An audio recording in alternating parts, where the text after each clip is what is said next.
All right.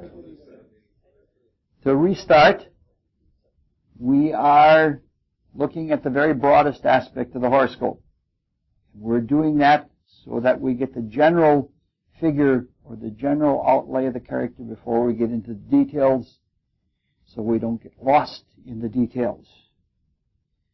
We've been doing this by a regular means of research or study, and that is tests and profiles.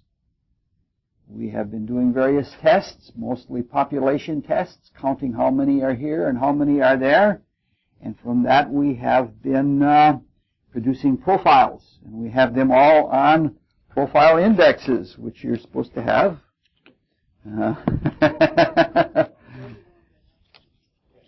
This is what a profile index looks like. It's for Jay Gould. And when we look at the profile indexes, it shows us how someone is situated in various different kinds of ways in their character. We began with the broadest kind of profile, a gestalt, which is how or what kind of philosophy an individual has for occupying space. Then we worked our way progressively into more and more sharp profiles by working first with attitude profiles, with the signs, and then with opportunity profiles with the houses, and finally, probably the most significant of them all, the action profiles that depended on aspects. Then we took a couple sections and looked at focus profiles, the general focus of the character, the sun, the moon, and the ascendant, to get the general idea of flow, whether there's a good flow from within out and from without in, and if not, where the trouble is. And we looked at the stage profile, which is basically what phase of the moon was the person born under, because the phase of the moon sets a general attitude in the heavens. Now, if we're trying to do something difficult, and understanding a horoscope is something that's very difficult, it's something like climbing a mountain. And before you climb a mountain, if it's an exceedingly difficult mountain, you study the mountain first, and then you determine your plan of ascent. Mountaineers actually do that. They have telescopes to do that, and in some cases, they take helicopter photos. They do this because there are things that if you're looking from one point of view, it looks like a clear shot, but if you look from another point of view, you see there's a cul-de-sac, or there's an impassable barrier, and you may go a long way up the mountain only to have to come all the way back down and go around another way because you didn't have the foresight to check out what the path looked like. The helicopter photos are in some ways superior because when you're up above, you can see a 360-degree perspective, but because they're only from above, they miss some things also, so it's probably best to have telescope photos as well as helicopter photos. Now, if you're looking with a telescope and you're looking at an area of the mountain, it looks one way, and if you go over a few miles and look at the same area, it looks different.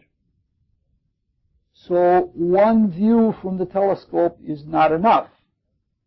But if you make a composite view using several views, then you can see where there are pitfalls that you couldn't see with only one view. Now that's an analogy for what we're going to try to do. It's not a perfect analogy, but it works pretty well. Cross-profiling, which we're trying to do right now, we're only going to do a little bit of it because it can be an enormously big thing, is something like putting together composite photos taken from a telescope or a helicopter, and from them making a topographical map. You could actually make a small-scale mountain out of clay, and I imagine there are people that do that also.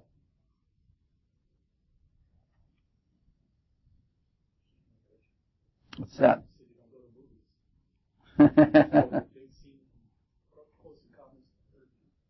Yeah. There are other ways that cross-profiling is like studying a mountain. And one of them is that there are very few rules. Because you're not seeing the same thing each time. Each mountain is different than the last. Each one is unique. Now, some mountains, in some sense, are pretty obvious. They don't have any problems hidden in them. And they're straightforward. And they're like horoscopes that have almost all balanced profiles. A horoscope that is all balanced has nothing hidden. There are no little dark spots to look at. Others have all sorts of hidden delights and downfalls, and they have a really interesting three-dimensional profile. The most important general rule to all cross-profiling that is fruitful and significant is that you work with the most standout or the most dramatic imbalances. Because by working with the imbalances, you're finding a connection between them. The basic idea is that everything in the horoscope is connected to everything else, and everything is meaningful.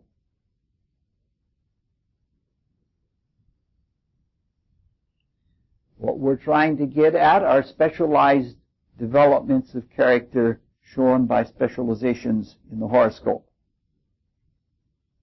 Each movement or each imbalance is like another. Like if you took a photograph of somebody walking down a railroad track, if they got imbalanced, and if you looked at only one motion where they were trying to correct themselves by leaning to one side, it wouldn't make any sense. But if you saw that it was connected with another motion going the other direction or a quicker step going forward, then it would make sense. So what we're trying to do is tie together all kinds of different dramatic things that are out of the ordinary balance of things. So it's like, again, like a railroad track. Some profile imbalances are correlated with each other. They're interdependent. We'll look at those in just a little bit. But what we're going to do tonight is going to be very brief, and it's not going to be thorough, because to be thorough we'd have to spend an entire night with each horoscope, and that would be way too long. We'll be doing that later on when we get into the detailed things, but for this, that isn't important.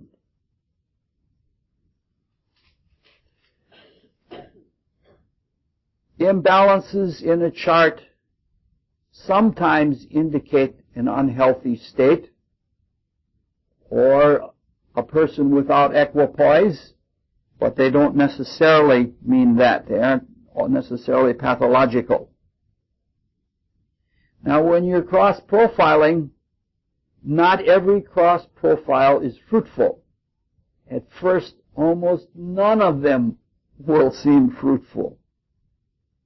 And the funny thing is that any cross-profile can have a large number of meanings. It's like everything else in astrology. If you think that you've once solved one kind of cross-profile, that you've solved them all, it isn't going to work, because the next person is going to come along and they're going to be using it in a different way.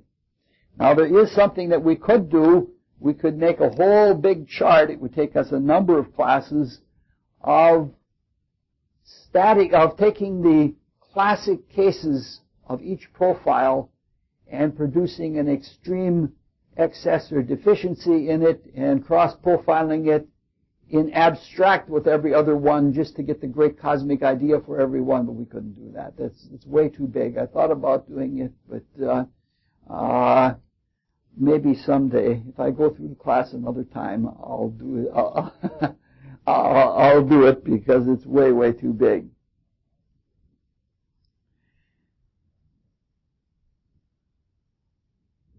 If you cross-profile balanced profiles, you can get some sense out of that. They don't have to be just balanced, imbalanced profiles.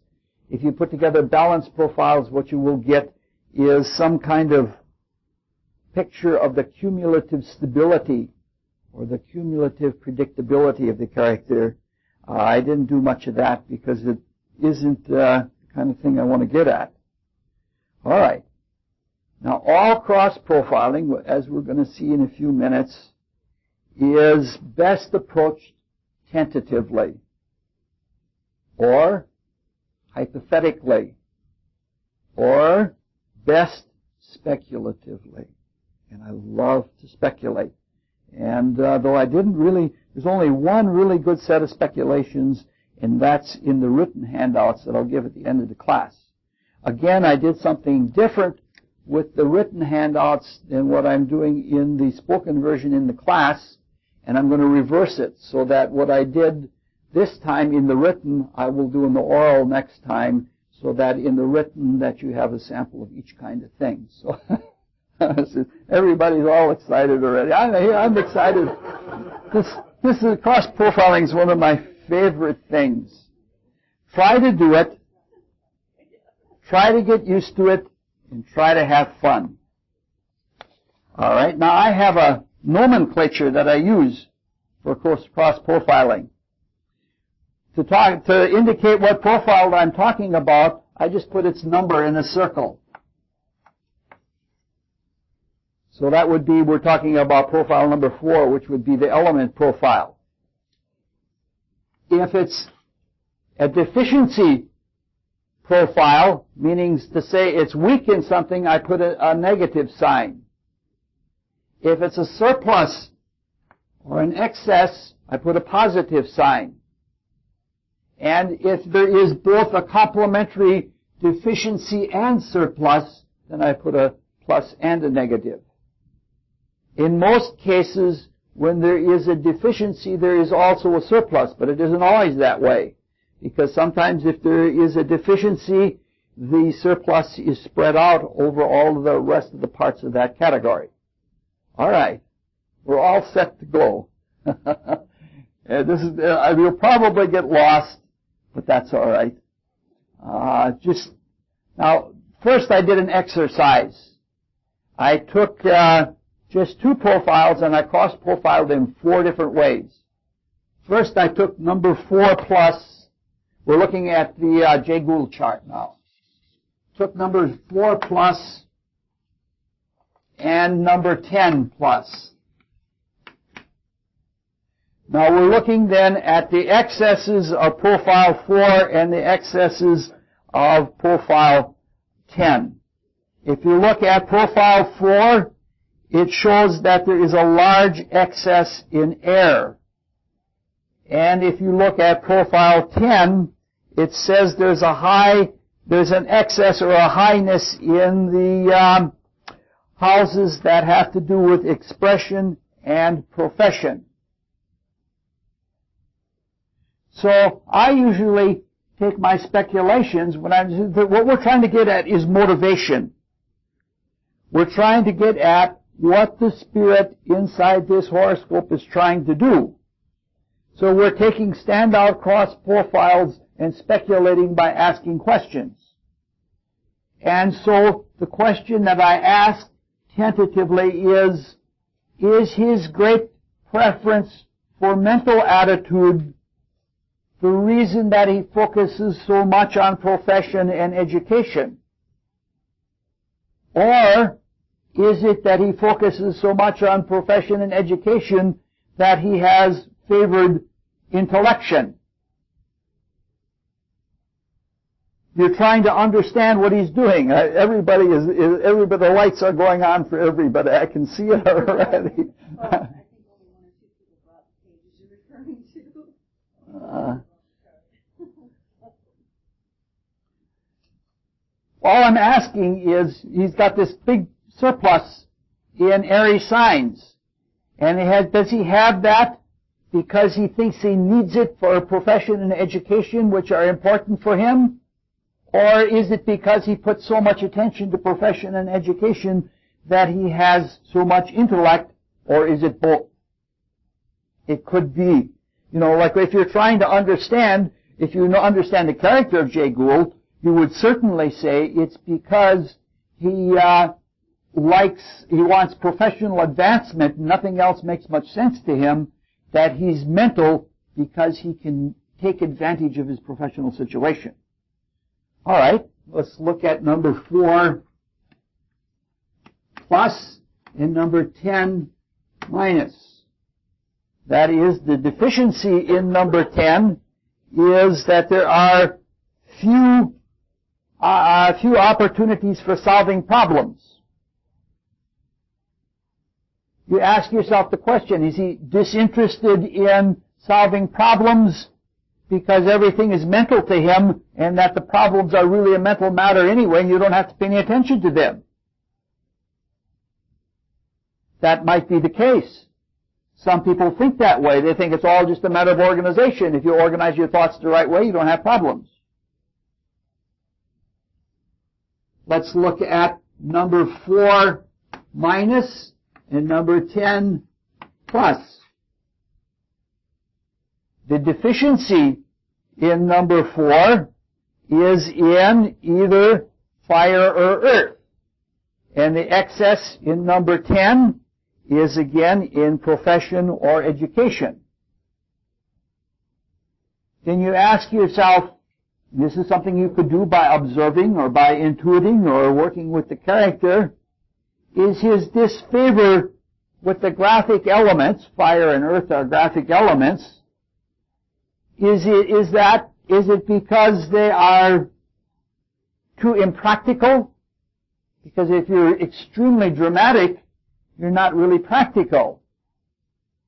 Or is his disfavor with them just a matter of educational taste? Because he's been educated a certain way, he likes intellection. He's a self-educated man, and a man who likes to spend a lot of time working mentally. The last option that we have in this kind of cross-profiling is number 4, deficiency, and number 10, deficiency.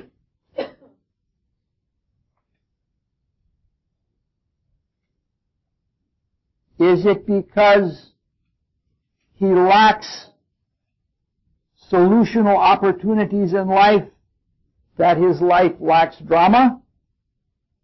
Or is it because he lacks even opportunities for relations? If you don't have a problem in your life, because we're saying that the fire and air signs are very dramatic.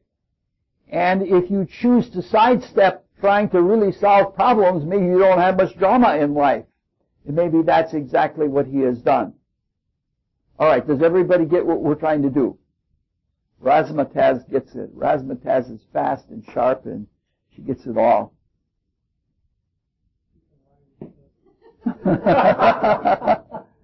All right. Let's cross-profile in a very trivial way. Let's cross-profile number 1 and number 4. We're saying that there isn't a really strong gestalt, but that it looks like a vague sailboat, which makes sense with an airy sign, because if we look at number 4, there's a lot of air there. And yet the planets, the Moon and Saturn, which are in the house that represents the stock market in terms of speculation of another kind, it's like saying, is this cross-profile, is this like saying you put a finger in the wind? You wet your finger and you put it in the air and you see which way the wind is blowing. We're talking about the first, the Gestalt type, number 1 and number 4. So is he looking at this, since he sees everything as blowing in the wind? He anticipated Bob Dylan by a century. If he sees everything as blowing in the wind, Does he see the planets being set off from the other as being something like a mast that gives him the opportunity for fluent maneuvering? Now let's look at something a little more serious and not quite so shallow. Let's look at the deficiency in number 10, which is in the solutional houses, and the excess of malefic aspects in number 13. And you ask yourself, does he have so many flaws, so many malefic aspects, because he has a history of refusing to solve his problems? In which case, you'd have to get away from that avoidance of solving problems if you were working with this person, and some of the malefic tendencies would be overcome just by the willingness to solve problems. You can even bring in the surplus from profile number 4 and say maybe that he has so many flaws not only because he refuses to solve problems, but also because he has so much in the air signs and he thinks he can explain everything away.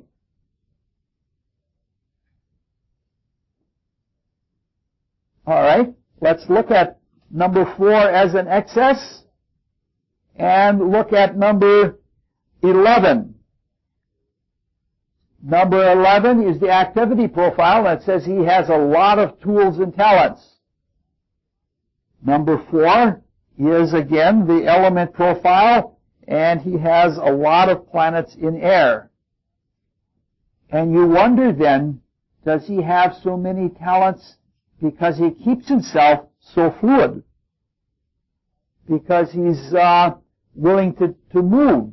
Even if you look at it, the second most populated part in number 4, that's water. And air and water are by far the two most fluent of the elements. So he may have these talents because he has to have them because he works with fluidity. Or maybe he chooses to work with fluidity because he can, because he's got all these talents. And when you're asking questions like this, you're trying to get at the rationale of what the person is doing with their horoscope. Because he has 0 planets, 1 planet in solutional houses, number 10. Triplicity number 10. So that's a deficiency. And, it's something that he's avoiding, or that's something that he's overlooked, or something like that. All right, let's look at number 14, number 15, and the deficiency in number 3. This is like a super fast bingo game or something with thinking. What? 4th, 8th, and 12th are problem solving also. Yeah, you've missed a lot. We've spent quite a few hours at all of this. Yeah. All right. 14 and 15. In 14, he has many more separating aspects, and in 15, he has more first phase aspects, and those are quite standout profiles. It's 2-to-1 in both cases. And that's the number 15 says that he's a builder, but that the building is fading away because they're separating. And you wonder if he's a fading builder because he doesn't appreciate building for quality. Because if you look at number 3, he has only 2 planets in the fixed signs, and we said that the fixed signs were quality houses. Maybe he does just enough to get by, which is what you would expect from a cardinal common kind of person, which is what he is. Or maybe it's because he has so much in air and he has a hard time sustaining anything for very long. It's hard to keep a steady breeze that doesn't relent. All right, now this has been a fairly light session at this, but yeah, it's hard. Don't expect to get it right away. But this is the thing that almost nobody does with astrology, and it's the most important thing you can do with astrology. You're trying to figure out why why the heck somebody is doing what they're doing. The fixed, the fixed, the fixed signs do things for quality, for them to last. And since he has little in fixed signs and so many aspects separating, even though he's a builder with so many first phase aspects, they tend to only build and then they fall away or they drift off, and maybe that's because he doesn't appreciate quality. What? Yes. Well, actually, you could actually put another profile in there. You could put profile number 13 in there, and he has all those malefic things, and he chose to have not quality things because he could do them cheaply, and then he could have undercapitalized investments, and he could pull all the profits out. Like, for example, he took the Kansas Pacific Railroad, and he made it a competitor to the Union Pacific, but it was a terrible railroad. It was falling apart. But he did it so that he could compete with Union Pacific and lower the rates.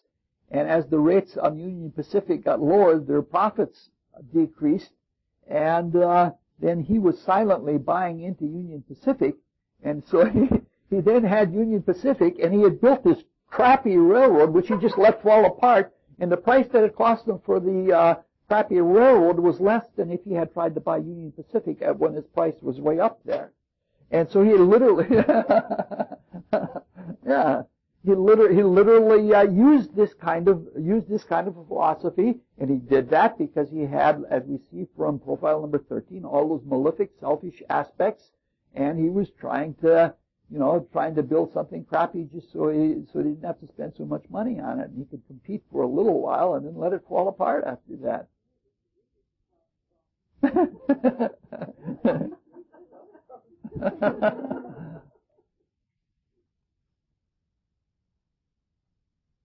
I guess I lose more students with the cross-profiling class than any other. And it's my favorite part of the whole first section. Everything else we go through, it's good and it's valuable, but it's only to get to this because it gives me a chance to speculate and because, all right.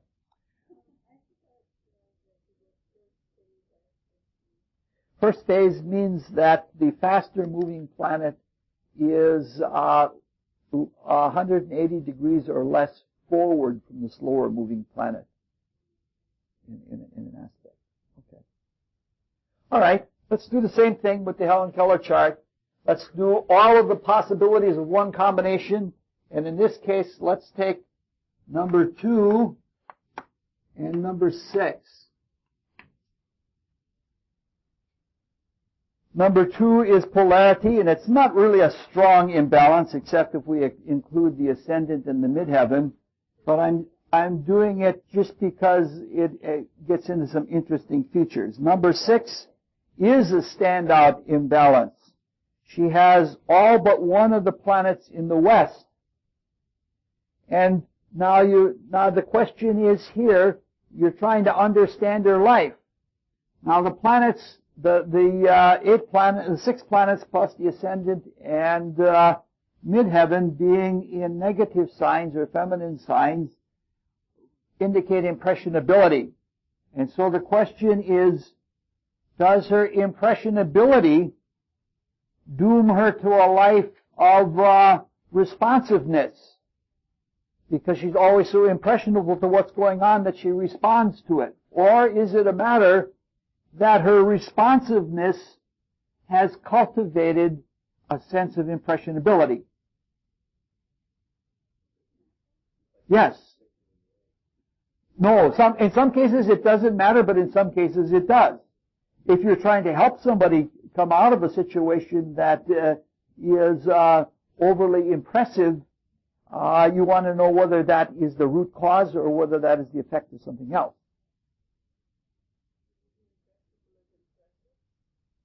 No.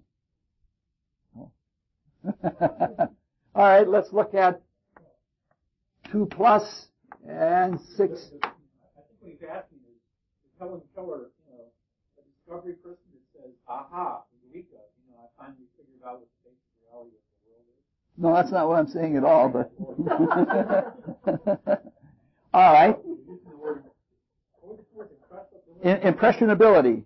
Impressionability. Yeah, it's like if you got soft wax, it takes an impression, but if you have hard wax, it doesn't take an impression. So what's the other one? And the other is responsiveness. Yeah. Yes, when all of the planets are on the west side of the chart, it dooms one to opportunities that you don't get to initiate, but only to respond when somebody else has initiated. What we call reactionary. Well, reactionary has other tones to it. Okay. All right. We're looking at number 2 in excess and number 6 in deficiency.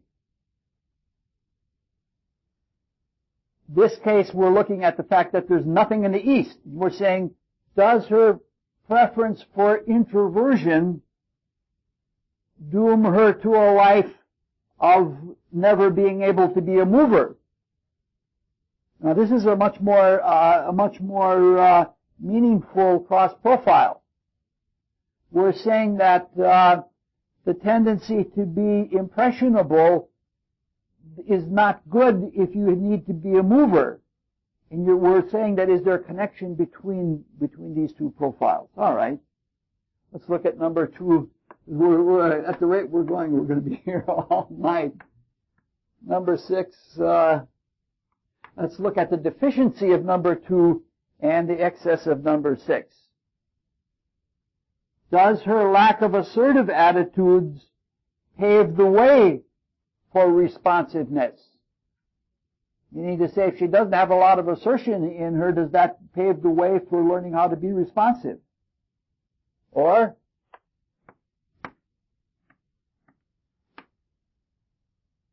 does her lack of assertive attitude cause a lack of assertive opportunities? That's the classic case. All right, let's look at some other ones. Let's look at number 4 in deficiency and number 11. She has extremely low number of aspects, only 9 aspects. And in number 4, that's an extreme profile, she has nothing in Aries signs. And you wonder, does she have so few tools because she doesn't or can't appreciate intellectual variety? Meaning to say, if she were a more thoughtful person or a more intellectual person that compared things and contrasted things, maybe she'd have more tools. So if you want her to look at things from more points of view, you don't try to develop more points of view, you try to stimulate an intellectual interest in her. Let's look at number 12 in excess and number 6 in excess.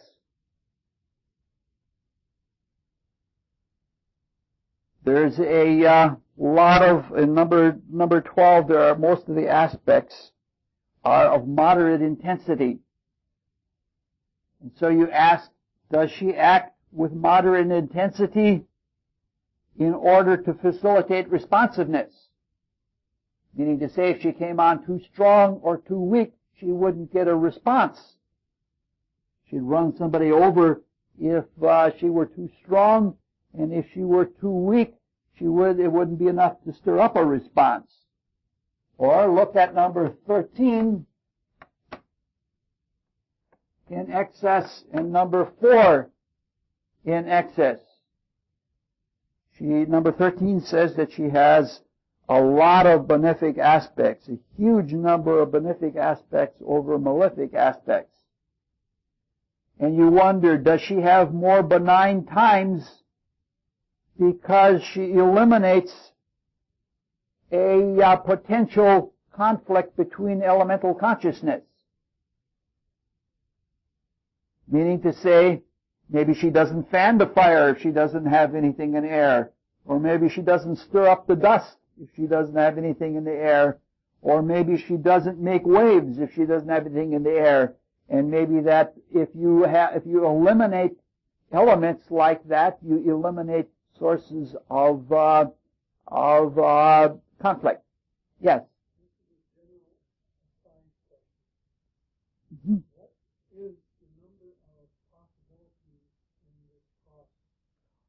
very high.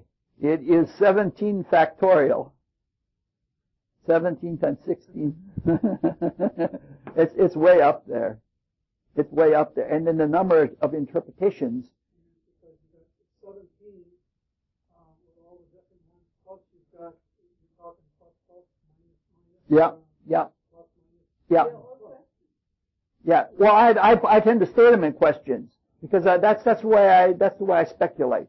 I don't say that something is so and so because if you say something is so and so, that makes it a little too firm. And what you're trying to do is get to understand or try to feel what the person is trying to do. All right, let's do an additive multiple cross profile. Let's look at number 16. She has all sun, moon, and ascendant all negative. And let's look at number 6. She has everything in the west but one planet. Is she such a good correspondent or alter ego because she's so easy to flow into? With all of the primary sun, moon, and ascendant being negative, that's sort of almost like being sucked down a drain or something like that. And maybe she's such a good alter ego because she just draws you out and pull you out. Then if you add number 11 into there, maybe she's such a good alter ego because she draws you out and because she keeps things simple, unlike this class.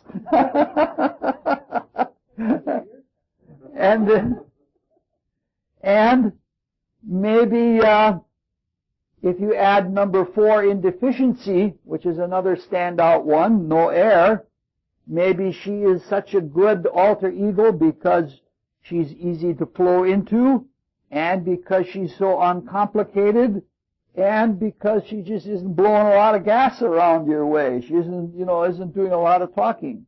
Not to say that the Aries sign people are talkative, but all right. Just think, we're a quarter of the way through. Let's move quickly on to the Gandhi chart. So I don't want this to be too long.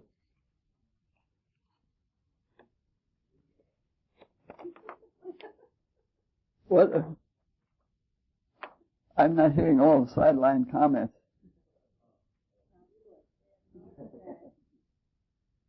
All right, I did something. Benefic, but not Aries.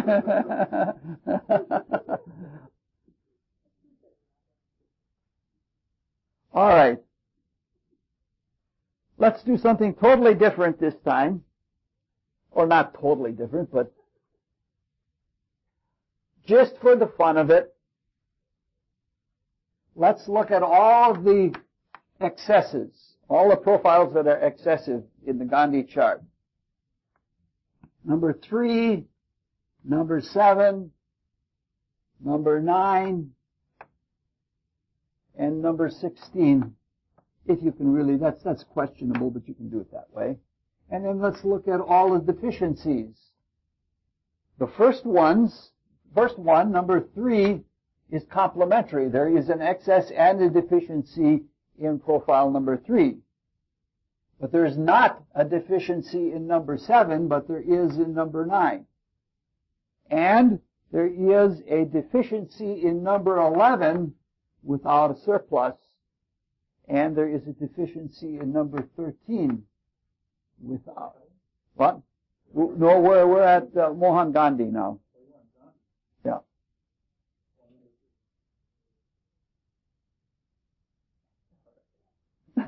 Michael is saying, this is the way you find the motivation in your characters when you're writing the great American novel, right?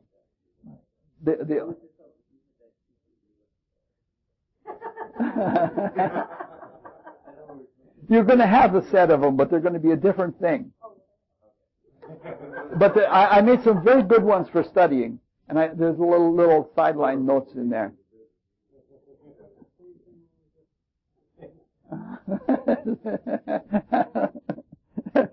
Everybody gets. I think this is where John Quay left last year, the last time through the course.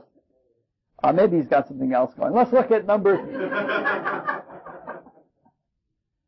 this time, since there are so many things we can do, what I did this time is I took all of the deficiencies and worked with them together. So let's take number 3 minus and number 7 minus.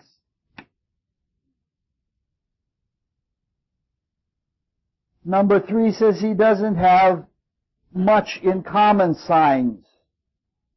Number 7 says he doesn't have much in the expressive quadrant. Is it because he lacks an attitude of commonality that he deprives himself of personal expression? Or is it because he chooses not to express a lot personally that he doesn't develop a sense of commonality? Fairly simple. Yes. The first quadrant is personal needs. Second quadrant is personal expression. Third quadrant is shared needs, the cultural quadrant. And the fourth quadrant is shared expression, universal expression, societal. Let's look at number 3 and number 9 in deficiency. Because he has a dearth of flexible attitudes, he probably has a paucity of responsibility opportunities. We're saying that because he isn't flexible, he hasn't learned to take on ongoing, sustained responsibilities. Number 3 and number 16 in deficiency. Yes, sir. The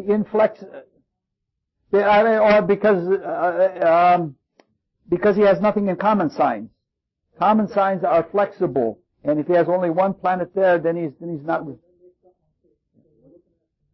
Yeah. Number 9 is angularity. Yes, angular, succedent, or cadent. The angular houses are acute or nuclear family relations, and the succedent are responsibility or freedom houses that have ongoing sustainability, and the cadent houses are vicarious houses where you learn through other people, or you learn abstractly rather than through experience. All right.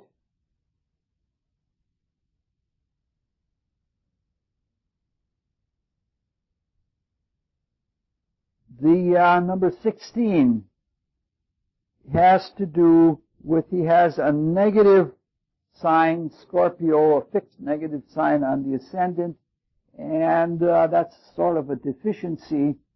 And number 3 shows that he has nothing in common signs, and this shows that his, as well as looking at so much in fixed signs, it shows that his inflexibility goes throughout his character. Even his ability to input or output things, because of that very negative ascendant, it shows an unbendability. All right.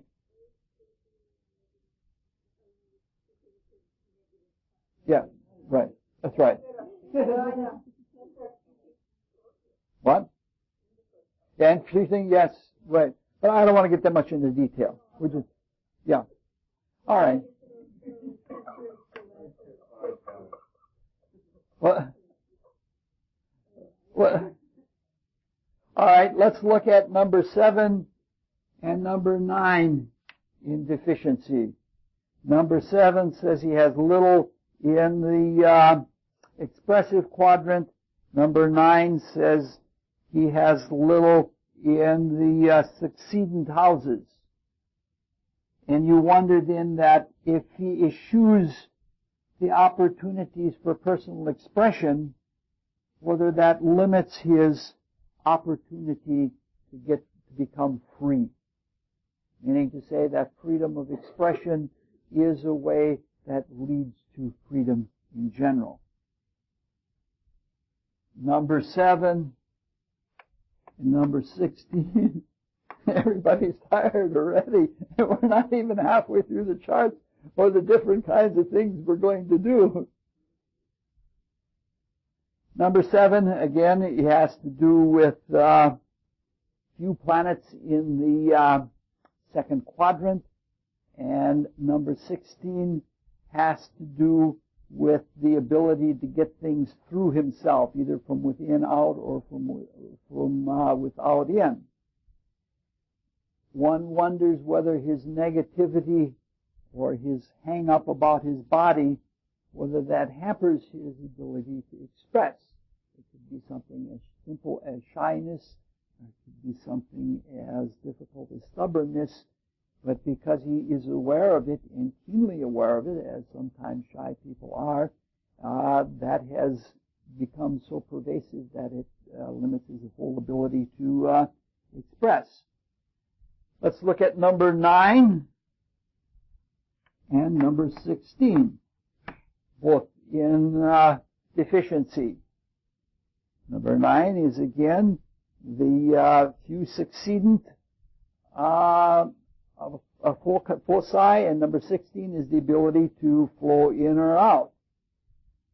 So, because he has limited opportunities that are of a variety that are stabilizing, it seems to influence his ability to externalize. Meaning to say that if he had more opportunities to get on a project and stay with it, that it would be easier for him to externalize, speculating in that way.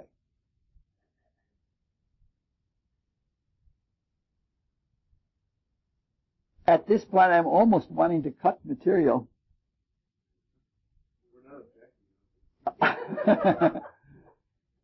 Because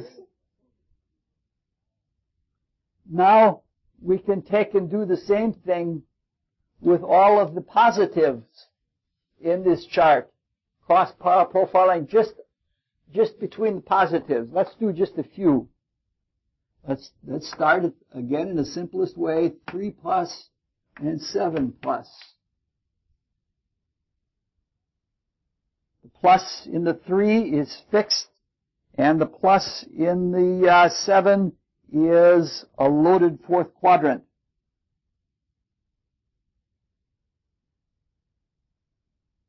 Oh, I'm sorry, 4 plus 9. There's no 7 in this theory.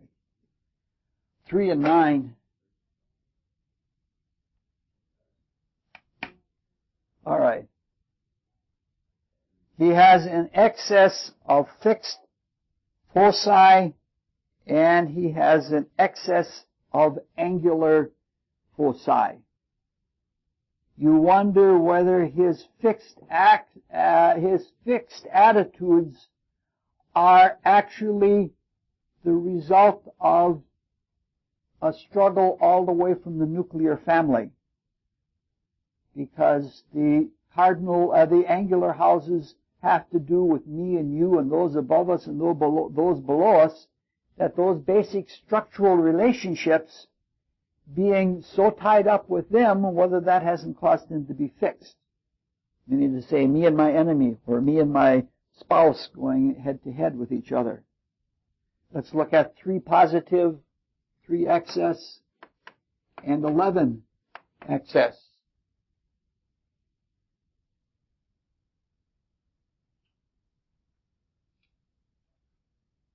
Eleven says he has many aspects, and you wonder whether he has many aspects because he takes the time to work on things from a whole bunch of viewpoints.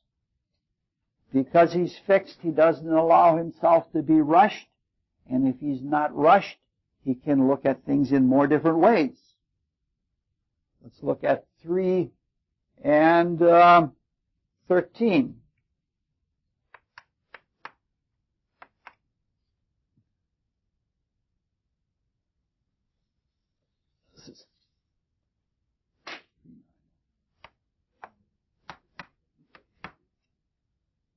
All right, 3 and 13. 13 says that he's basically He's chosen to work more with character flaws and bad habits than he has chosen to work to have a completely easy life. This says that probably all of his flaws are deep set or ground in. Meaning to say that putting this together, you're saying that the fixed signs last forever, and they're usually something of a right destiny that's been hanging around for many lives. And when you have that many fixed sign planets and that many malefic aspects, you're saying that you're dealing with a person who they're going to seem somewhat incorrigible all of their life. All right, let's look at 9 and 11. I think he and Casterby fought to the very last day. I'm not sure, but I think they did. And when she was gone, he missed her terribly.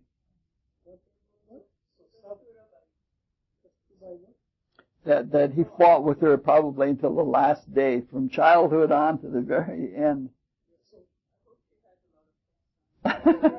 I've never seen her horoscope. I'll see if I can get a hold of it. Yes.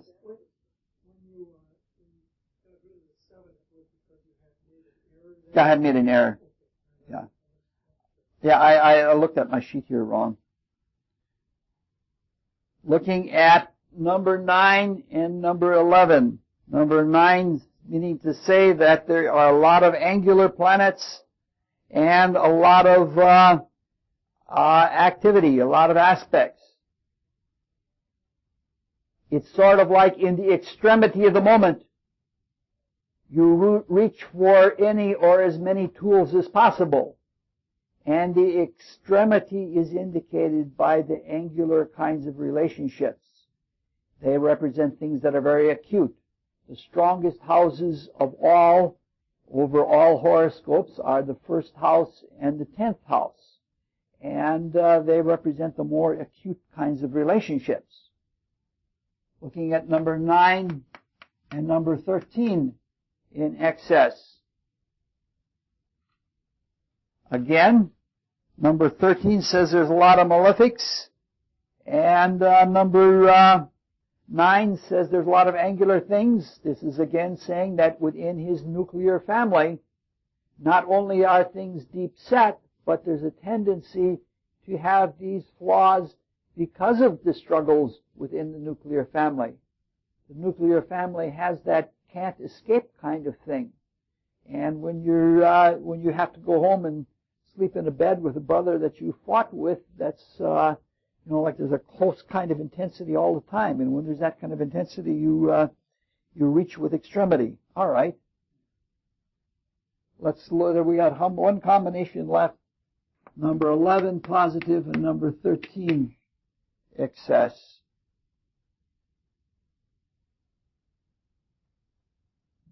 This thing that I speculate on here is, does he have so many flaws because he's trying to do things, too many things?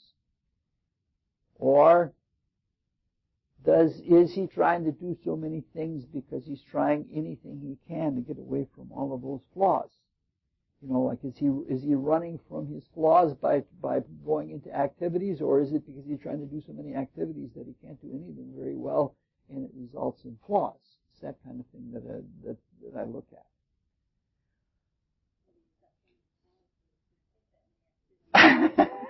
See, but that's you're expressing one of the philosophies that I'm.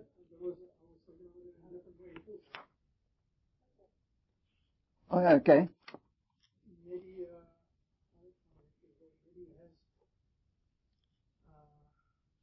so many flaws because he didn't do any so many activities because he didn't do any of them in the past.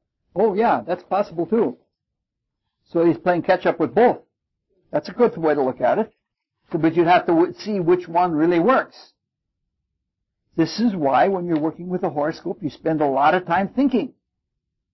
And you especially have to do it if you've had a line of thought that you think is it, and the person says, no, that isn't it, then you've got to look and do a different one. That's why cross-profiling like this is a really healthy kind of thing. Everybody looks healthy and invigorated. All right. In the Duncan, let me keep my paper in hand this time. And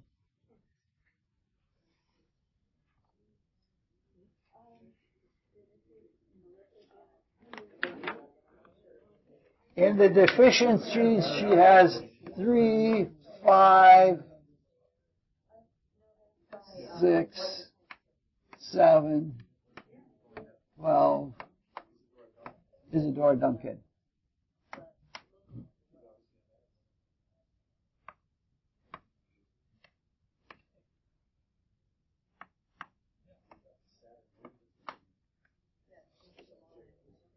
Yeah, but you're looking into the details before we're ready to look into the details, Don. That comes later on. We got another 4 years ahead of us here. What? See, what? It'll be 5 years before we're done with this class. Well, with this class, he has to extend a little longer. No. No, you're not doing badly. But I'm trying to present a way that you can see the whole character.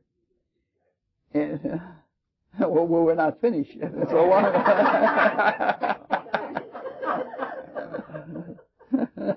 it's been a long time since I've had a conversation with that set of words with a woman.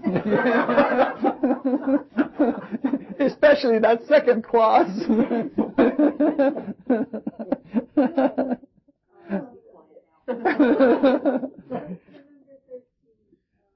Yes. Very. Yes.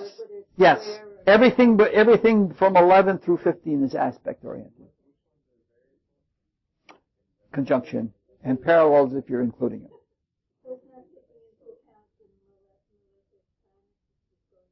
That's right. You can do that when you get into a deeper analysis, and we will get into the deeper analysis as soon as we get done with the estimation section, which comes. Yeah.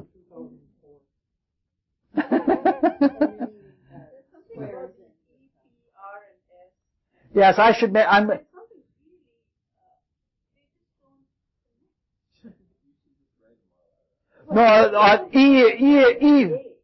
E, P, R, and S works very well. E stands for either expression or education or expansion or enjoyment. It works very well. Professional, I don't know. Relational is good, and solutional, I don't know. All right, this is an interesting. Yeah, I'm learning Microsoft Word now, and I'm going to have a new version of all of these that has a ledger on the opposite side so that you can break your wrist turning back and forth from side to side. All right. This is interesting in that in deficiencies she has 6, whereas in surpluses she has only 4. So it means that some of the profiles do not have complementary deficiencies and excesses. It's like saying that some of the deficiencies are spread out in the excesses so that there aren't so many extremities.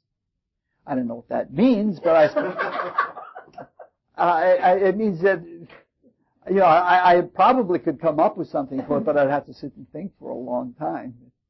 All right. I'm not going to take all the examples I have here because this is already becoming way long. We're not even at the halfway point. We're over an hour already. All right, let's take number 3 in deficiency and number 6 in deficiency. Number 3 says that she's deficient in common signs, and number 6 says she's deficient in responsive signs. So we wonder if by denying herself opportunities to be responsive, whether she hasn't by that same act denied herself the attitude of being flexible. nothing to exercise it. You don't know which is causal to the other unless you start asking questions or unless you start observing behavior. But that is a possibility. All right, let's look at number 3 and number 7. Number 7, the deficiency is nothing in the cultural quadrant, which is very unusual for an artist, because she doesn't have enough communicative attitudes. Has she cut herself off from cultural opportunities as culture is seen by society? Now, this is very unusual. Her take on culture was not standard. All the culture mavens, though they appreciated her art, it could not be fit into the standard view of culture because she was doing her own thing. In effect, she was adding something new to culture, and maybe she had to not be too aware of culture. That's one of the speculations in here too. But we're wondering here if you might even go so far as to say that maybe she didn't have the communicative attitudes because she had to stay with her muse. And when she stayed with her muse, she didn't communicate anything. I won't listen to your advice because I'm creating right now. And because of doing that, she cut herself off from most of the standard cultural vehicles. Makes sense to me. A different way to ask that, though, I mean, to look at it too, maybe that's the fact that there's nothing or little there, maybe that is required in order to become creative. Yes. Yes, that's another way of looking at it. The other way. Yep. Yep. As a requirement versus Yeah. as a side effect. Yep.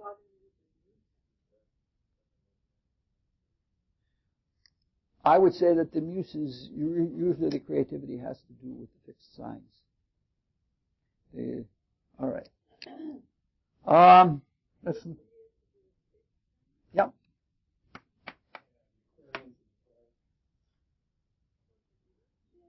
Yeah. Scorpio does a little creation, but it's usually procreation.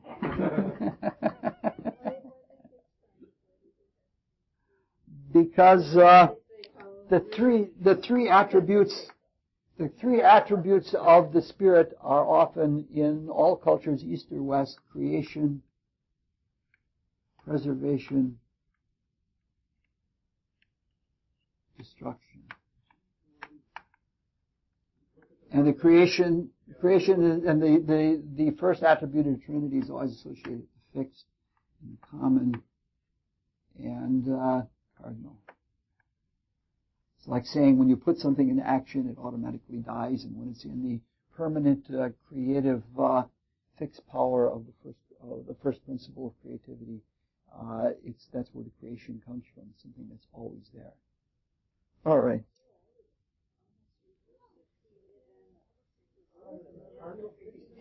Yes, cardinal has to do with generation, but not with creation.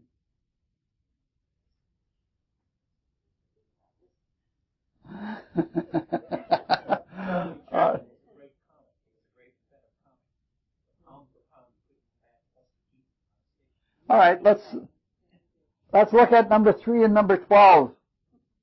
The deficiency in number 12 is that she has no aspects of middle strength. Either she hits it with a hammer or she flicks it with her eyelash, but she has nothing in between. And you wonder, with having no common sign qualities, which are middle person attitudes, because she doesn't have middle person attitudes, she has not the ability to have the middling applications of energy. She can't do something gradated from fine to very emphatic.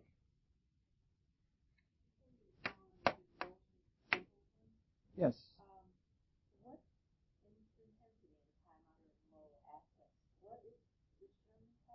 You've got a handout on that. From 2.5 applying to 2 separating is high intensity. 4.5 to 2.5 applying, and from 2 to 4 separating is moderate. from 6.5 to 4.5 applying, and from 4 to 6 separating is low intensity.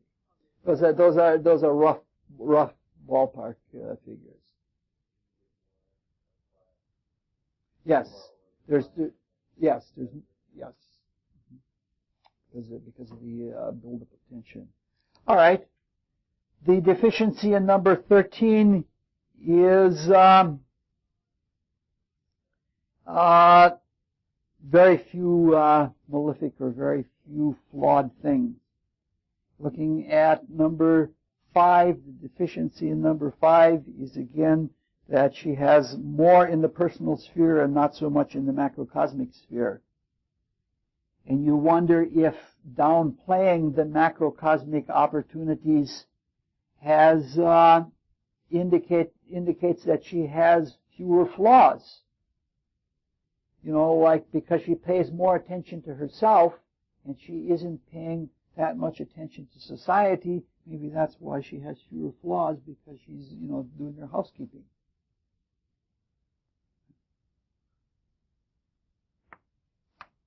Where are we here? We have one more negative against negative. Number 7 and 7 and 13.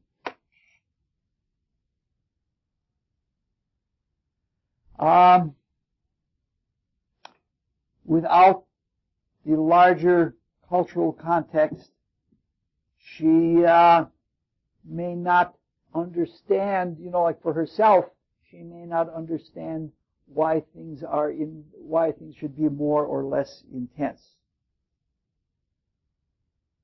All right. I'm even tiring.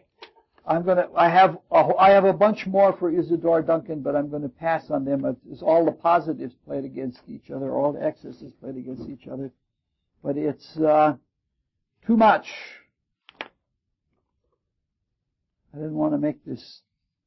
I suppose we could have made this 4 sessions instead of 2, because it is an awfully hard thing we're trying to do. Yeah. For what it's worth, though, it might be better to make it. Don't erase until you step away from the board. It might be better. Might be better to make it 4 instead of 2 for a number of reasons. Yes, it would take longer, but it would give us the example to see the very minute details of going into this and looking at it from every different way, which is what we're supposed to be trying to do anyway. Well, if that's the case, we'd put at this point. Because we're at the halfway point of we've done 4 charts. What would you guys rather do? I'm willing to go either way.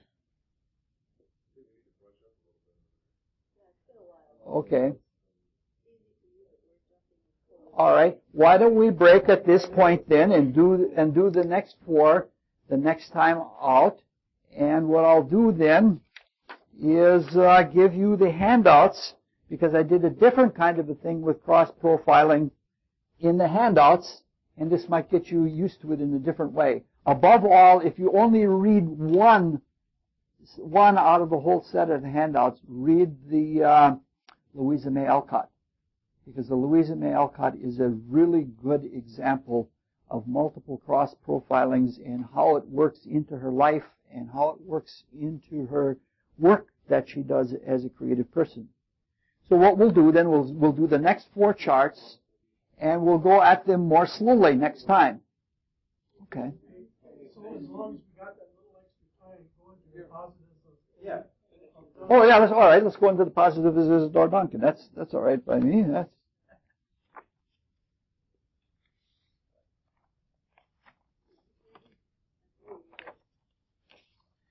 I have only a few of them. I have 4 of them. The surplus of number 5 and the excess of number 13. Number 5, there are more in the personal quadrant, and number 13 says there are more benefics. This is the converse of what we just looked at just a few seconds ago. We're saying that the opportunities to pay attention to herself seem to have resulted in finding more talents in herself. Now you're seeing the converse. That it is because before, if you looked at the deficiencies, because she didn't look at societal values, she didn't have many of the societal faults. But now we see that because she does spend a lot of opportunities in the macrocosmic sphere, that because of that she has a lot of virtues as a result, or a lot of talents. Let's look at number 5 in excess and number 17. Meaning to say that there is a very benefic aspect there. This seems to say that because she focuses on the microcosmic sphere of activity, she lives in her own little world, and she has no restraint toward a general attitude of life. It's sort of like she's gotten to be with herself so comfortable that there are no holes barred, and she can expand as much as she wants in regard to expression of things in life.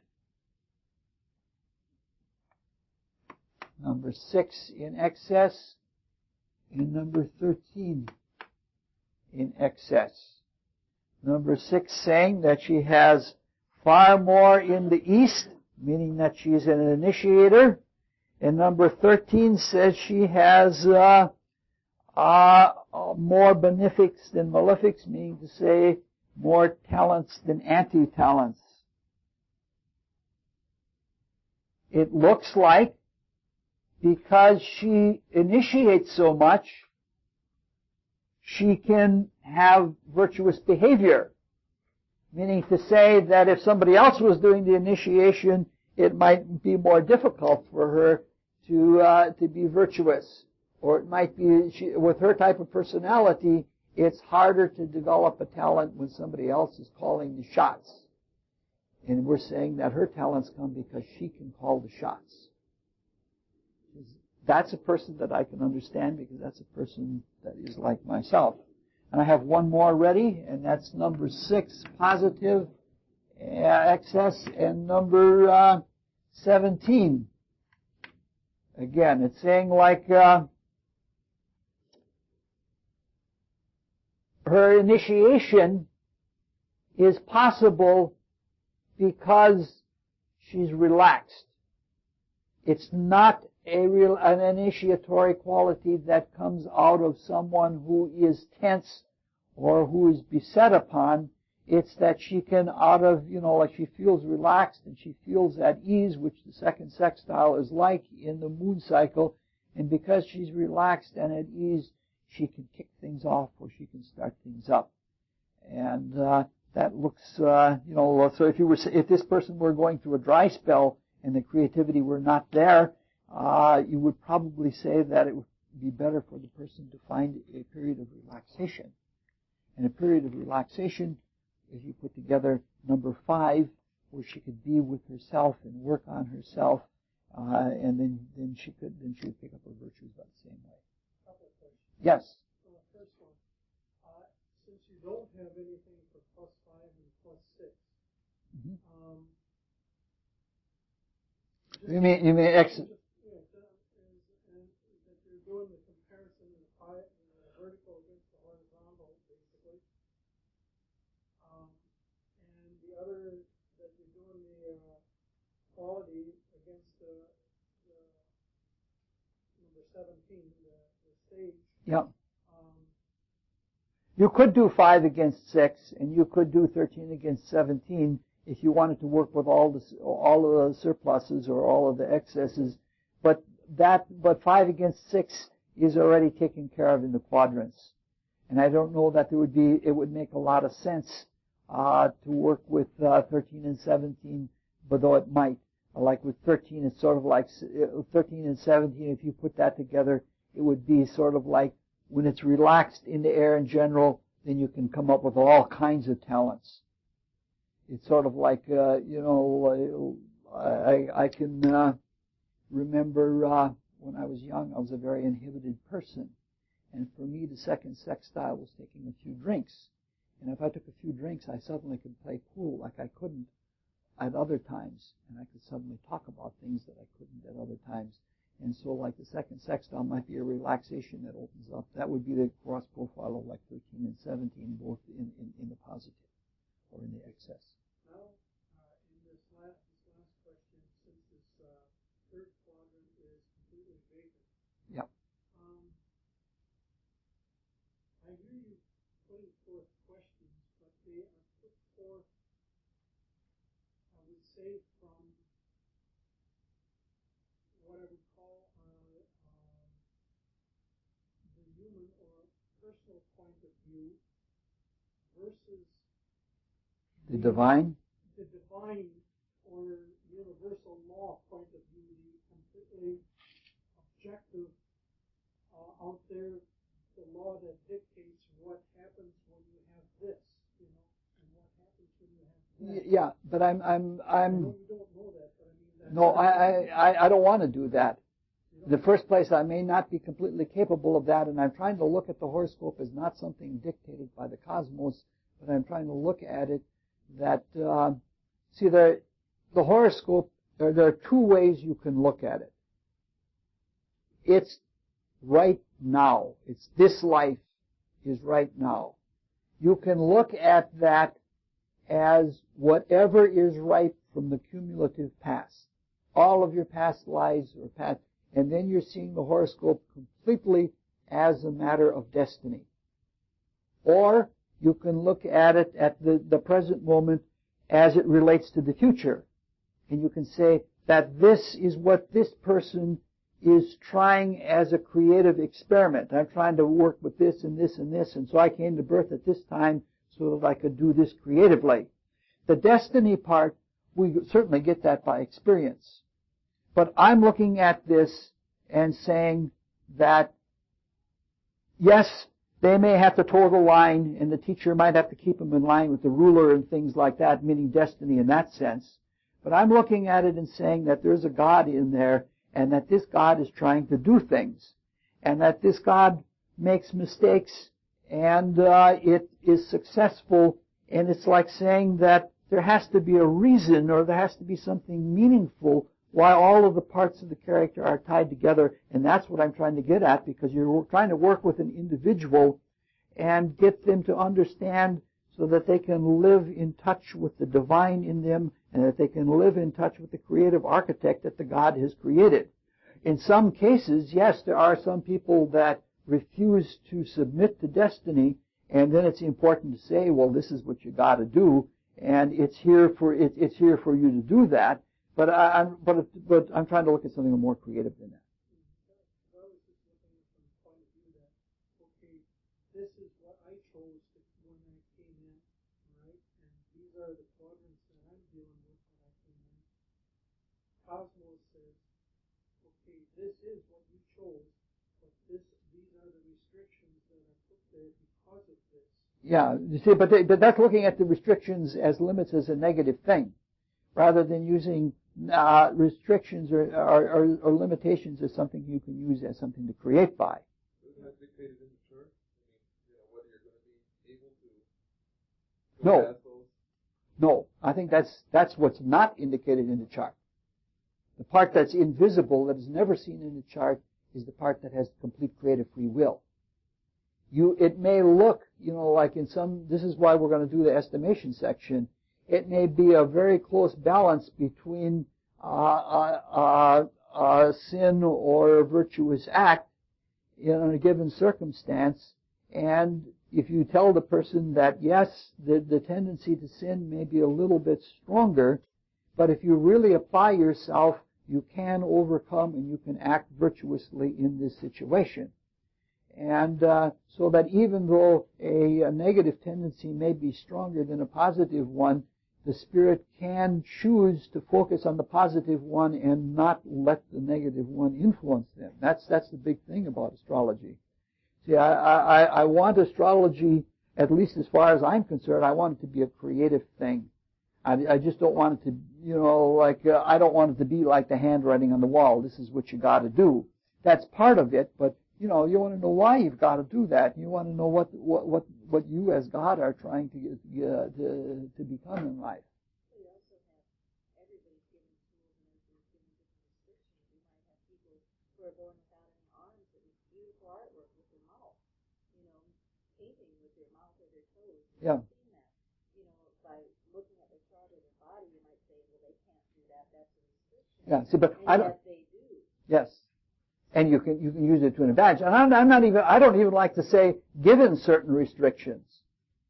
I like the whole idea of saying, I have taken these restrictions in order to do this. Yeah. But what I was looking at is not that it is stopping you, but that it is the whole of a cosmic formula is the way I was looking at it. Just like in mathematics, if you follow a certain formula, and you have a certain equation, the results are going to be, or should be. There are people that look at it that way, but I don't like it. It's more like a conductor's score. The composer says, this is it. And you're told the approximate tempo, and there's quite a few things that you're told in there. But the conductor has the right to interpret.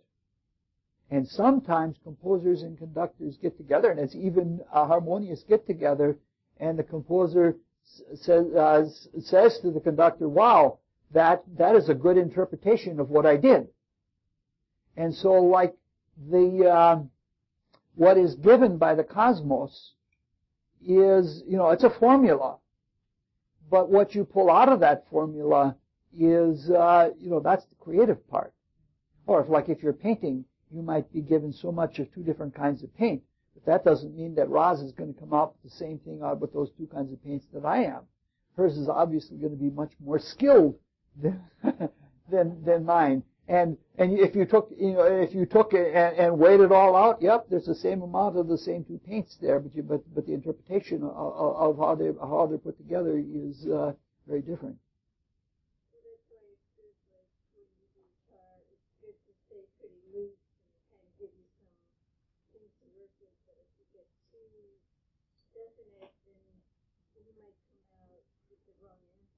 Yes, precisely. Yes, yes. That's very much the spirit of what we're trying to do here, because I'm not trying to say that any of these speculation has to be the one.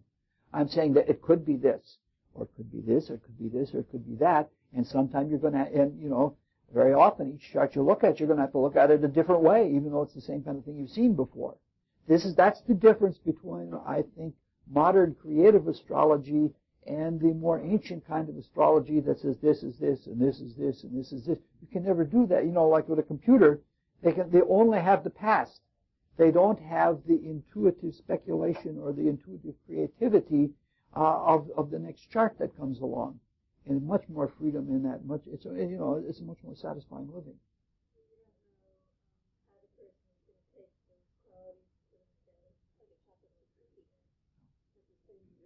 Thanks, Jack. Well, we lasted. Yes. But in this same moment, two babies are going to be born and they're not going to be doing the same thing. Yeah. Can I ask you an unrelated question, but something Yeah. You were talking about the creation, six signs, etc. What quality of common signs denotes preservation? The ability to serve both the creator and the destroyer. It's the middling person, the redeemer, saying let's mitigate.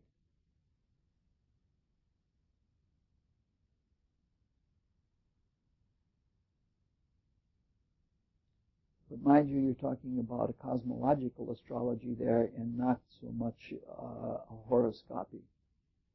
Yeah, I said it was really. Yeah. Yeah. I couldn't draw the correlation. between the fixed and creation and the way you drew it on the board. Do you see the relationship between the fixed and the divine spirit? The unmoving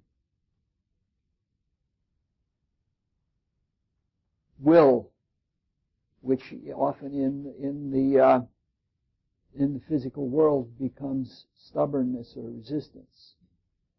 But that's will.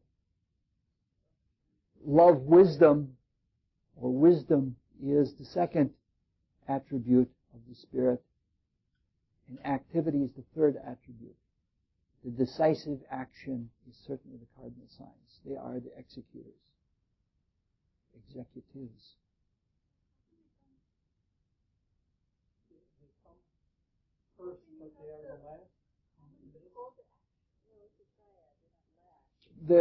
The way the horoscope is set up is the cardinal signs represent the definitive actions that change the season.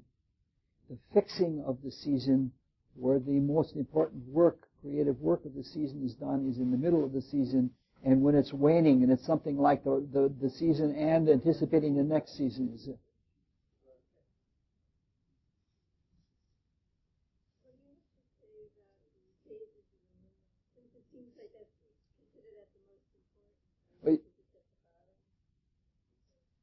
No. The bottom two are putting everything into focus. The phases of the moon are generally important. Everything gets finalized according to the phase of the moon. Yeah. We've missed you too.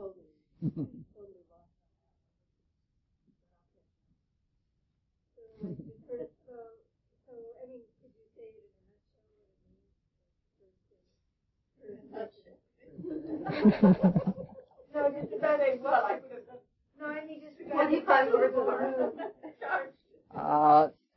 Initiation is what takes place from the new moon going forward, and from there it is building. It is building all the way until the full moon, and then it is coming apart from the full moon to the new moon. But you look at the aspects within to see what stage of building or undoing it is done. It is at. When it becomes concretized, that's the first square. But when you start breaking down the essential structure, that's the second square. The first trine in the first phase is like the accomplished perfection. The second is the abstract perfection. When you're taking it apart and you find all those meanings that you never realized were in there when you were trying to accomplish just this one thing.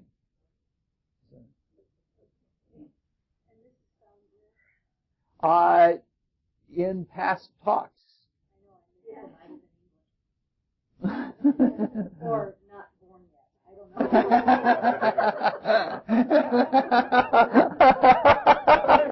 know. Boy, Razzmatazz has unleashed that tongue tonight with great effect. Thanks a lot. Well, good observations you made. It showed that like you were creatively using it along the way.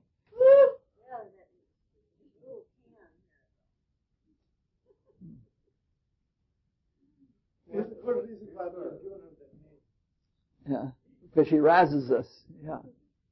It's Razzmatazz in a different way.